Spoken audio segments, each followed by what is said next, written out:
Alright, this is Rex Hurst. Here's the second part of the unboxing video.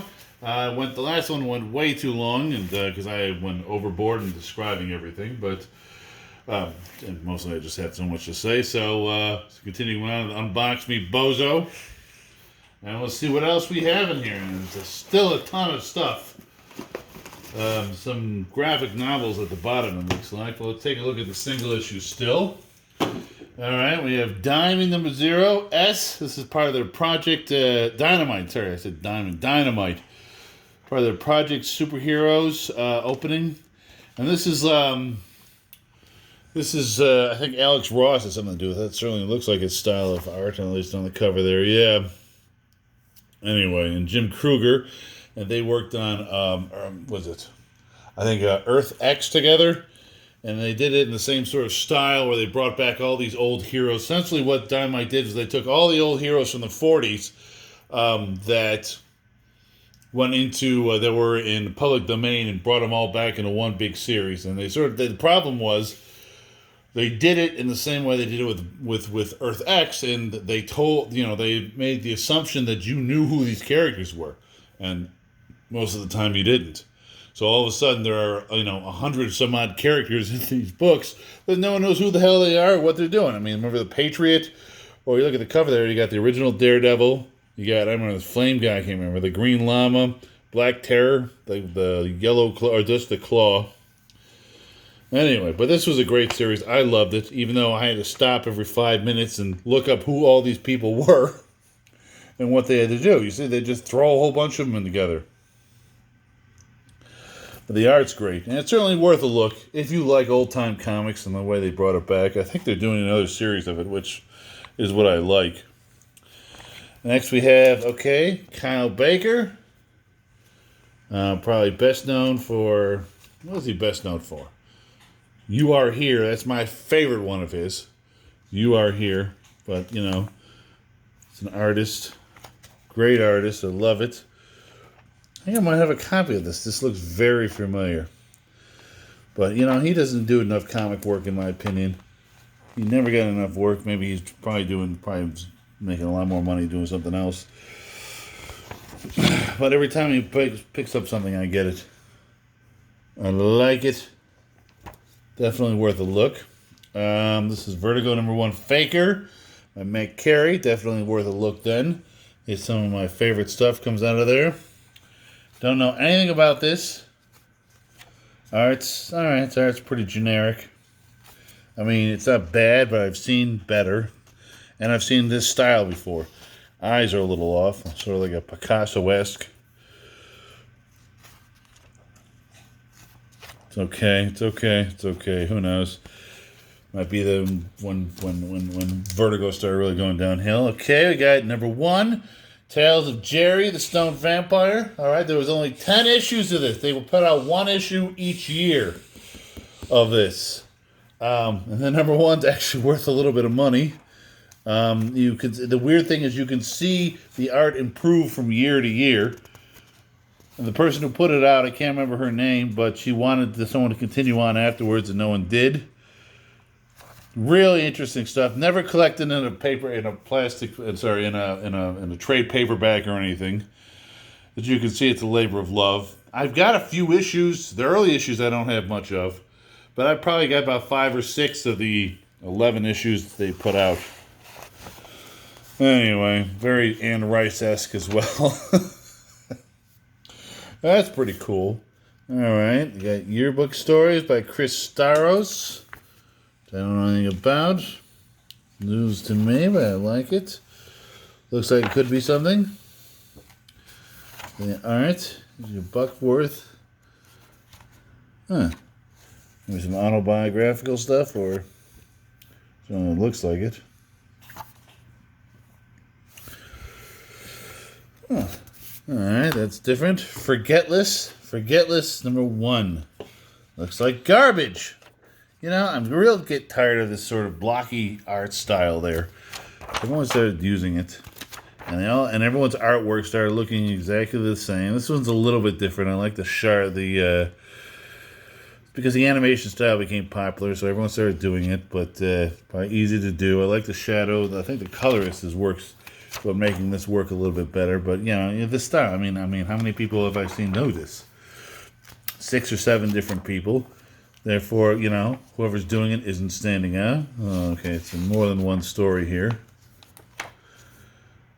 And then opening up for a different series. Again, I don't know. Okay, Black Cat, once again, 3 out of 4. He gave it to us before. Hope it's not one of the ones they all sit around gossiping and then spend 2 seconds going over the villain. Starring, okay. Wow, that's a Dexter Begins Again. That was a show that everyone hated. It's like Game of Thrones. It ended so badly, everyone disowns the show and they can't even stand the thought of it. That's what happens when you take a well-loved series and you give it a shit ending. All right. Moving on. Fantastic Four, number 75. Some classic Kirby, or in the style of Kirby. It looks like Kirby a lot. World's greatest comic magazine. Worlds within worlds. Surely he will find. That's Kirby. Oh, yeah. Written by Stan the Man Lee and Jack King Kirby. Wow. This is nice. This is good old-fashioned pulpy newspapers. And, of course, look, this finish high school at home. I mean, that's who read comics back in the day. You want to make fun of this old stuff, but they were playing to their audience. Right? Look at this. Add muscle to your arm with our course, right? And the course just sells them weight gain powder and tells them to go buy some weights and lift it. I mean, that's all that was. Yeah, wow, awesome. Look, fellas, sell grit. Yeah, grit. It is grit. Oh, my God. Become a grit salesman. And you know what? You sell 1 or 2 issues because no one wants grit, because grit was terrible. X-Ray Specs Comics. All right. Problem with the only thing I had with Kirby is all the women almost look the same. That's why they differentiate the hair. I mean, look at this. Right? They all had to have different hair colors because everyone, they all had wear these kind of fat face with 5 heads. But hey, not to display, go down on the King, Master of Karate, and Into the Known. And that's the thing. That's far. Marvel wanted you to be excited about their work. Marvel always looked excited about their work and boosted you up and made you feel like you're part of a group. And we come to modern times, the Inhumans, 3 out of 4. Oh, it's in a plastic bag as well. Look at that. Oh, God. Really just ripped, man. I wonder, I can't tell. Did he put all this together himself? Or did he just randomly run into the Accuser? Excellent. This is when the Inhumans took over the Kree Empire. These were actually some pretty good issues from what I was told. Kind of reminds me of the art and style of the Meta Barons there. Jaworski, or Jaworski. I can't remember pronounce that guy's name. I got some of his films over here too. I wonder if did he randomly pick this up, or did he deliberately put it together? He just grabbed stuff from his crap pile and threw it in the box. Interesting, huh? But this I like. I actually might read some more of this. I definitely like the art. Who's the artist on this? Pathio? Maybe? Who knows? Yeah, I'll look it up later. Alright, The Punisher. Suicide Runs. This is back when The Punisher was a big deal. Don't forget The Punisher for a while. The Punisher was up there with Wolverine as one of the most popular characters. But then after you get to the 200th issue of him shooting everyone, it gets kind of samey. I like the Punisher TV show too, but that was not this Frank Castle. That was definitely a different Frank Castle.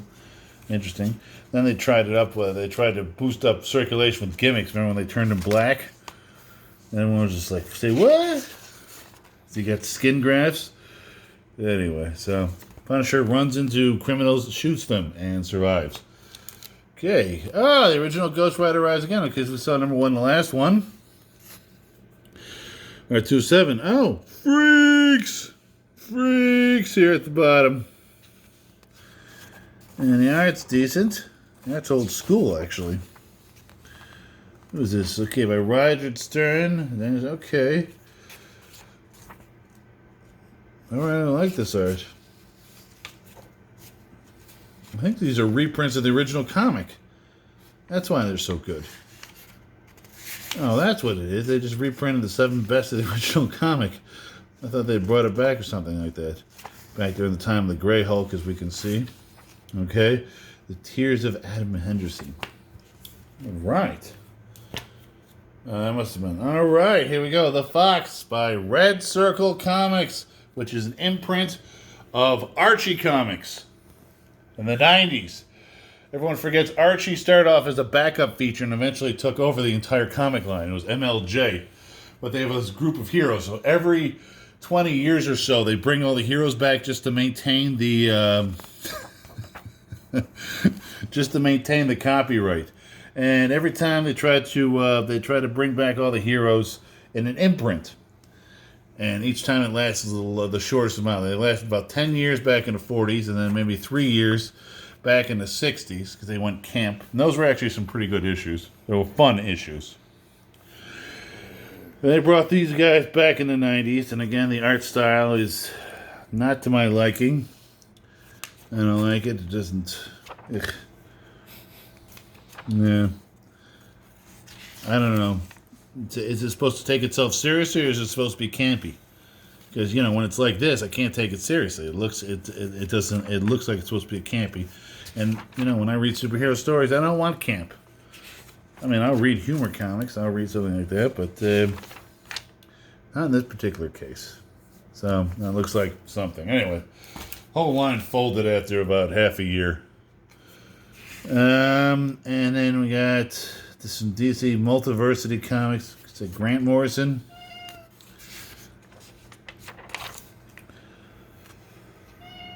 Don't know what this is.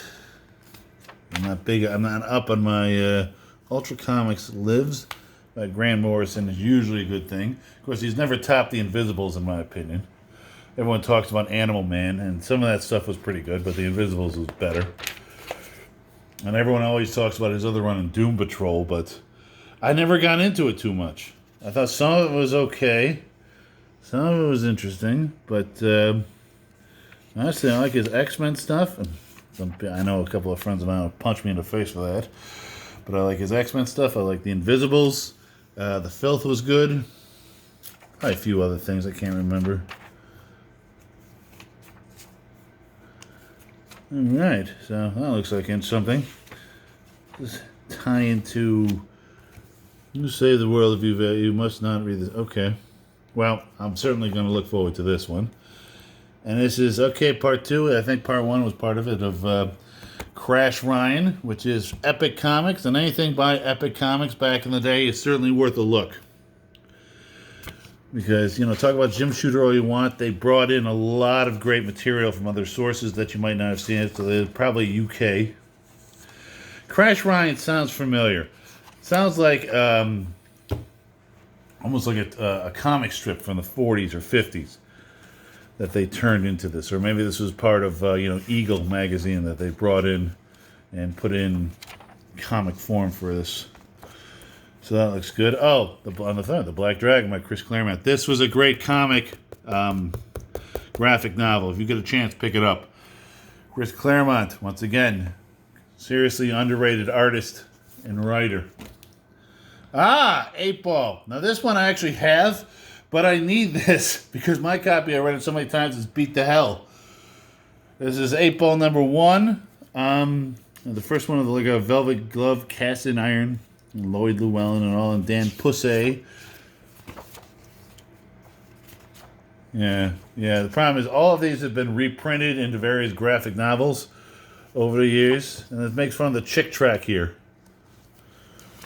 called Devil Doll, where she starts worshiping Satan. Of course, anyone who knows me knows I love my chick tracks. Starts worshiping Satan, and listen to heavy metal music like this one here. Look at it on here. Satan is your master. Drink the blood from his chalice, or something like that. Satan is my friend. I lick maggots from his cloven hoof. Fun, fun, fun stuff. This is back before he got all serious with his material. This is back when he went go nuts. Yeah, there's some really messed up stuff in these early 8-balls. Definitely look at check it out, or any of that stuff. Now he does, you know, whenever he does anything, it's all serious. But yeah, I like it. I like it a lot. Good, thank you for that one. Now we got the Inhumans to a 4.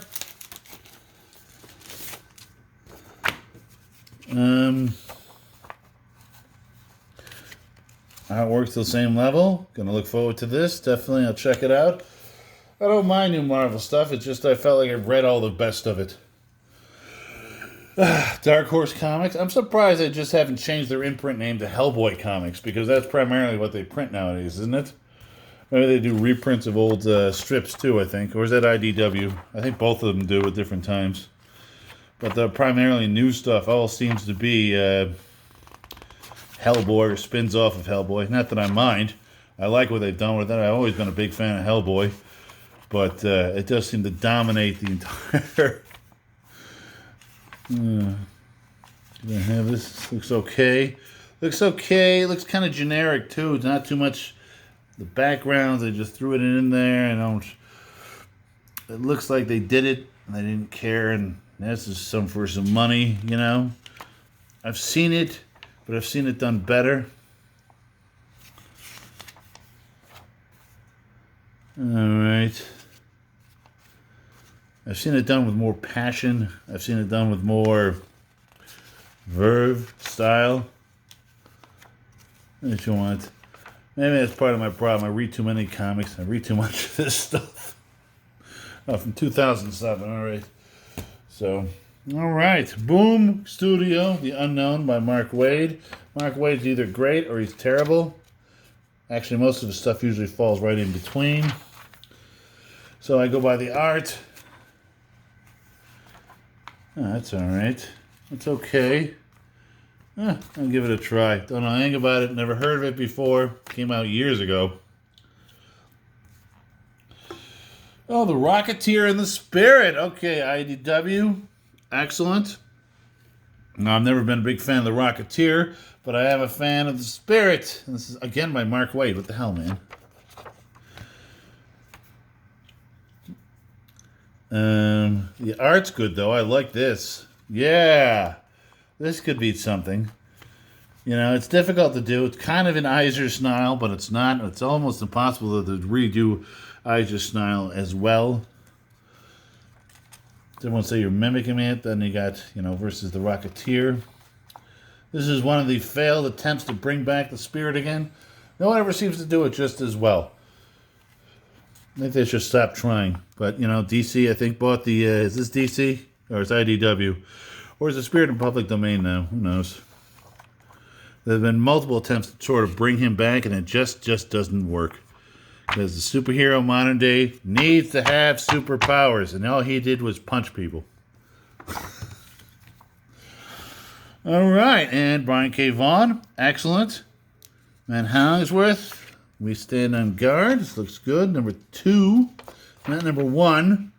Number 2, thank you. Oh, well. Oh, well.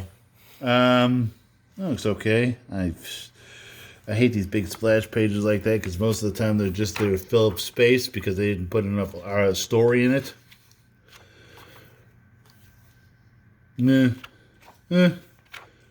That's good. I like that. Let's see where it goes. I don't know. I don't know. Again, maybe I do too much. All right. Now we get some graphic novels here at the bottom. I see some great ones right at the top. Okay, this is from Criminal. Bad Weekend. This is 2 issues by Ed Brubaker and Sean Phillips, and you can never go wrong with this. Even their worst stuff is still good. I love that. Good. I've been actually looking forward to this, and I see, well, here, we'll go through here. The second one in here as well. I've been looking to buy these 2, so now I don't have to. And all my heroes have been junkies. Ed Brubaker, Sean Phillips. Oh, you just love the art. And you know, the problem with reading these guys is they suck you in. So I almost wait. Every time I hear they're coming out with a new series, I wait until it's all finished so I can buy it all at once because I'm going to, you know, so I can. Otherwise, I'm just going to be sitting around torturing myself waiting for it.